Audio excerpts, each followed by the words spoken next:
Hey everybody, I just want to start this video off by thanking everyone who's been watching, commenting, liking my videos.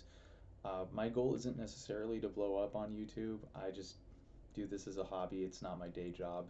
I spend hours and hours and hours of my free time just doing research and testing fragrances and just talking with people online about them. So any engagement and feedback is appreciated.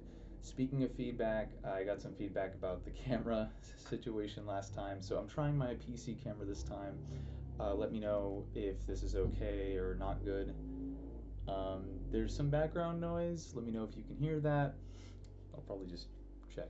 Anyways, the topic of this video, I wanted to focus on the sins or cardinal sins of the fragrance community that I've come to know since I got involved with fragrances in April of this year. I'm by no means a, experienced veteran expert. I'm just extremely passionate and that's it. But these are the things I've learned to be, big no-nos in the community. And this is where I really need the engagement from you guys because I see some disagreements on some of these conclusions. So just going to start off, first of all, never shake fragrances. This one I think isn't that controversial. I think most people agree that you shouldn't shake your fragrances. There's a process known as maturation or maturing, where once your fragrance is sprayed for the first time, the oils kind of oxidize, and that process is kind of delicate. If you oxidize the oils too much, it can compromise the quality of the fragrance. That's at least what I've heard.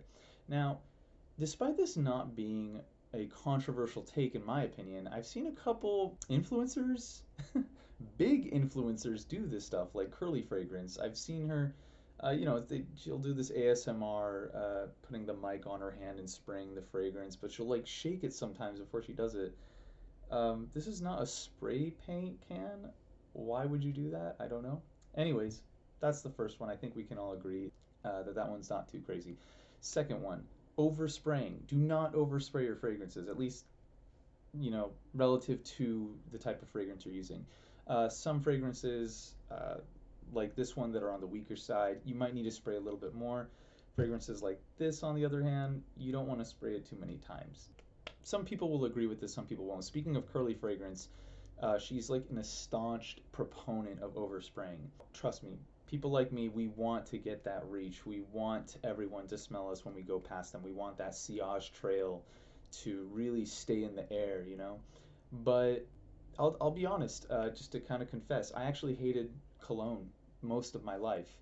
And the reason for that was of oversprayers. Too many people would overspray really controversial fragrances that are just kind of hit or miss. Unfortunately, the fact of the matter is, not everyone will like what you spray. And when you spray too much of it, you risk offending more people, or at least offending people more. So I think to prevent more people from becoming like how I was, where they hated colognes, you want to get people on your side. And to do that, you just don't overspray.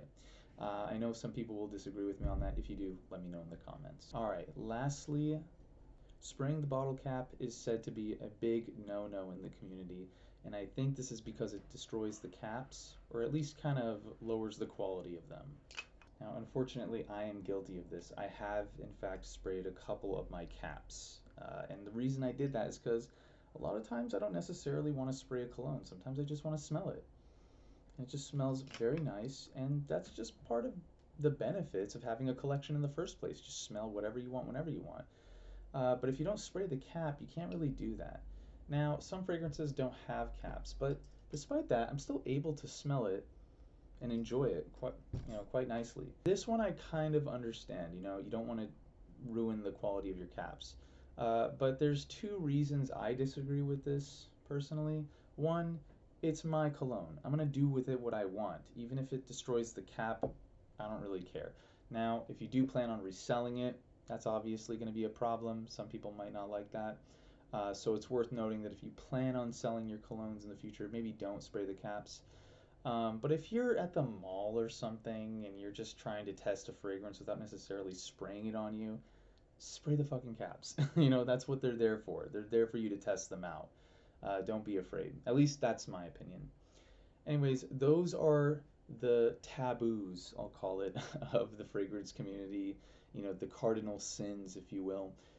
Again, this is just what I've kind of ascertained from being in this community for the last couple months. Let me know again if you agree, disagree, or have your own opinions in the comments.